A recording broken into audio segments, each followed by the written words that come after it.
Had a dark thought occur to me last night as I was trying to clear my mind. The power of obscuration, the ability to see things for what they are as I was sitting there. There's a thing I do. It's a psychological trick where you kind of flip everything backwards in the situation and try to view things from the other party's perspective. And you think of Blondie or any church leader, the only way they know how to express themselves is through control, manipulation, and lying. And when you're doing that, everything is often the inverted mirror, meaning everything is backwards.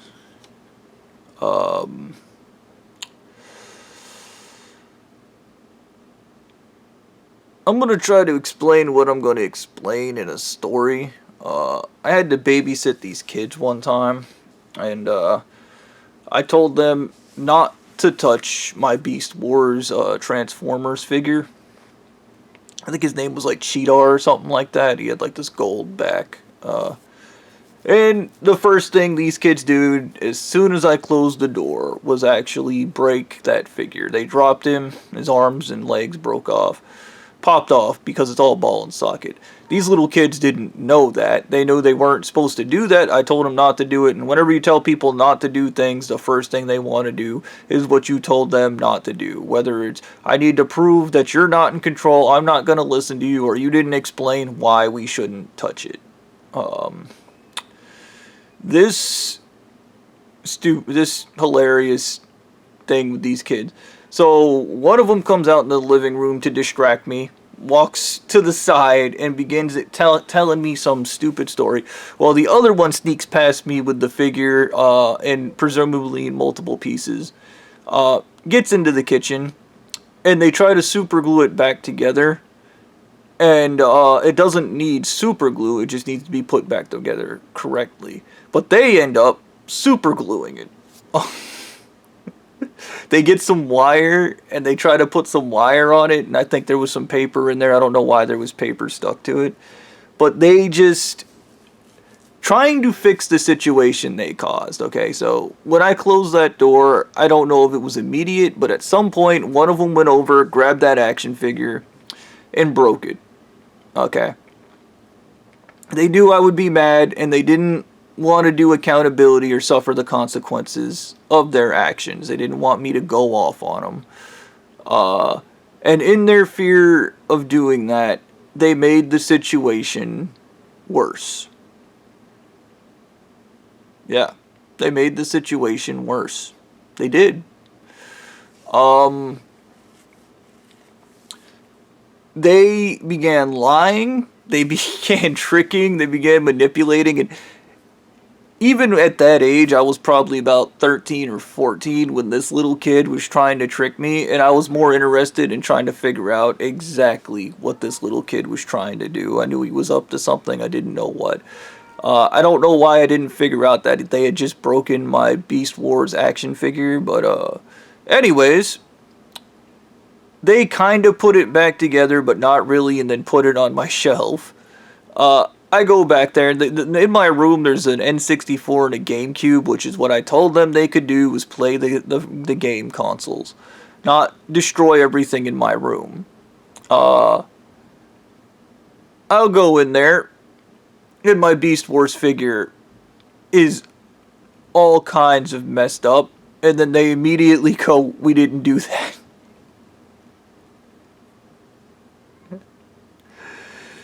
This is kind of a stupid kid story, and I immediately, like, just, you stupid, whatever, I yelled at the kids, told them, like, don't ever touch my stuff, like, and I told my mom what happened, and my parents laughed it off. They're like, it's a toy, you're mad over a toy. And I told the parents what happened, and the kids lied to the parents, told them they didn't do that, they were sweet, innocent babies that were minding their own business, and I spent probably a couple hours with like acetone and rubbing alcohol, trying to get as much super glue off the figure and wiring. And I think about All the work they did to cover up what they did, had they just told me what happened, I could have popped the figure's arms and legs back on, no problem. I could have fixed the problem had these kids been adult enough to be held accountable for their actions, but they're kids. And I was a kid too. I did yell at them, and it was a kind of an overreaction because I was a kid. This is why you need to actually have proportionate punishments to a crime, because when the punishments are disproportionate, people are terrified of those things. This is why narcissists are so bad at disciplinary action, because when your disciplinary action is a overreaction, the people that are going to get in trouble will do anything not to get in trouble. It's kind of why, there are different fines for jaywalking, and the fines for murdering somebody is the death penalty. You wouldn't want to be like, oh, you jaywalk, well, we kill you. That's what happens. Like, you wouldn't solve any problems. You just make people scared, anxious, and terrified, and they'll probably do some of the worst things they can to avoid the punishment. That's why punishments have to be reasonable. That's something a narcissist doesn't understand, so you can't explain that to them. They're too stupid to understand it. Now, I talked about the Furiosa third movie, my fanfic, and how she lets emotions make her decisions, and it just makes her make all the wrong decisions.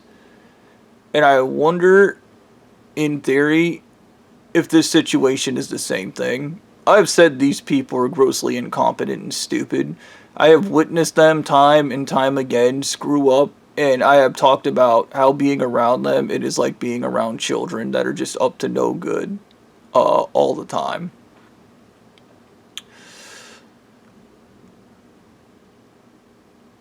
What if the truth is, Blondie did actually fuck up? And this is a thing this is a side effect of LSD. If you're going to be an LSD popper, you're going to admit this. You're not going to lie to people. LSD causes tunnel vision. It causes you to focus only on one thing. So what if Blondie only wanted to get back at me, and the entire time he's watching the things about the churches being serial killers, they're human trafficking, they're eating people's brains, and he doesn't care. He just ignores it because he has tunnel vision because he pops LSD. I got into an argument with Sean Andrews about LSD because he was going on about how he can multitask, and I didn't understand what he was going on about. It's a side effect of LSD. It causes single-mindedness. This is why when Ganon was doing something stupid, he didn't notice other people were watching him. When Stu was doing something stupid, he didn't notice, like, when he was going around the woods with the gun in his hand looking for me. He looked absolutely ridiculous, but he wasn't paying attention because he has tunnel vision. The tunnel vision, not the physical vision, but only focusing on one thing. Okay? Not seeing that other people can see you. Like,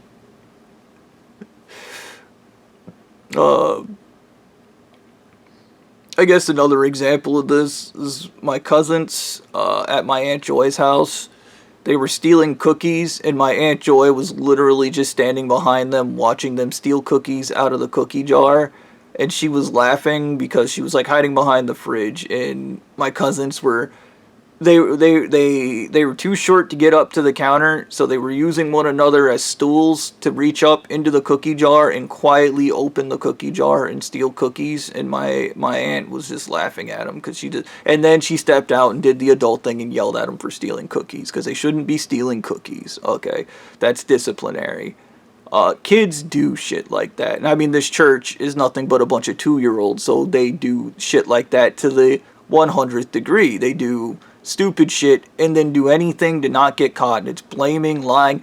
They did it. Timmy did it. Bill did it. When Sean Andrews tried to poison me in high school, I handed the coffee off to some girl, and then I was approached by an officer later who accused me of poisoning the coffee because Sean Andrews didn't have accountability. He instead failed to kill me, almost killed an innocent girl, told the innocent girl that I did it so that he wouldn't get in trouble.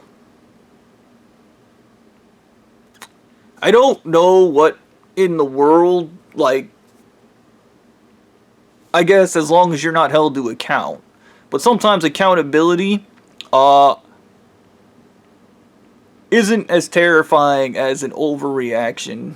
I mean, the U.S. justice system, it is. Like, putting putting drug addicts in prison for 5 and 6 years doesn't help them, okay? Like, it makes things worse, but whatever. We live, you can't do anything about that. We live in a stupid society. I think about this in regards to that Furiosa thing where I was talking about maybe what the problem is I'm a hatred-based psychology. I try not to hate people for a very specific reason. I can't let go of it once I'm pissed off. I literally can't stop. It is a defect of my psychology. I will hound a motherfucker till they are dead if they force me to hate them. And I've had a lot of people go out of their way to try and piss me off. And then when it happens, they immediately go, no, no, no, no, no, no, no, I just want to go back. I didn't, no, no, no, we're not going back. We're not doing that. I'm not letting it go. I was really stupid. I don't know why. You told me it was a bad idea. I can't listen. I think I'm an idiot. I only react to the environment like some kind of cat or a dog or an animal. I don't ever think.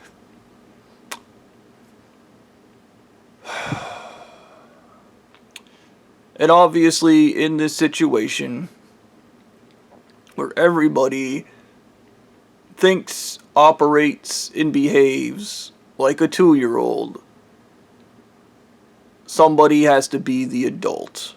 I think about the Pokemon 2000s movie when all the Pokemon are fighting and Pikachu refuses to fight because he's doing the right thing by letting the other Pikachu beat the shit out of him.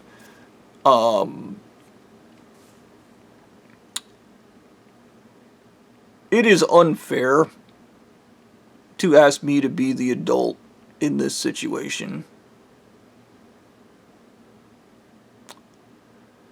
Especially seeing how every one of these people just don't want to be held accountable for their actions.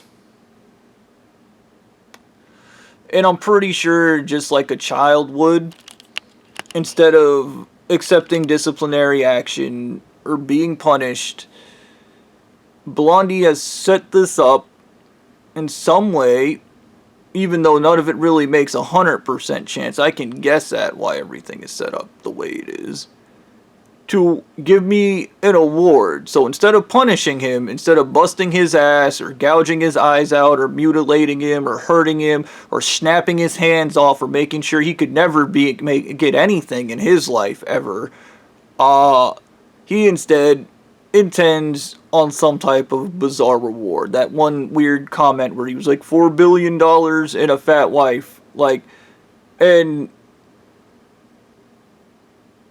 sticks and carrots. Okay. So, these people did the worst things you could do to a human being. They're not going to be held to account. But then, as long as I do what they want, they might give me something. Assuming my theory is correct. And I guess this entire time, I've been pissed off and fucking just want to kill these sons of bitches. Like, I make no promises about that. I don't know. These are just my thoughts for now. In a nutshell, Blondie did the dumb childish thing. He kept doing the dumb childish thing, and he's gonna keep doing the dumb childish thing because nobody fucking snatched him up and whooped his ass as a kid. And maybe everything he does is some type of play. Maybe when he's coming into Papa John's, he was trying to get me to be jealous over him and the rich wife. Or he came into Papa John's and he was like, oh, I got this, and you're just watching this. My dad does that shit, and I just eye roll because my dad does that. You're jealous. No, it's you that's jealous. It's the other way around, you stupid fuck. And then I remember, dude, I can remember so many antisocial tactics this dickhead deployed where he was even trying to make himself seem like the good guy when he was the bad guy. And, like, I could probably enumerate them because they're all behaviors my father exhibits and my mother exhibited when I was a kid, which caused me to eye roll whenever I was witnessing them because I didn't fucking care. The only thing I know now is Blondie's a piece of shit, but the other side of that, what if he's just a retard and he doesn't want to be held to account for his actions like those little kids in my room? These are just my thoughts for now.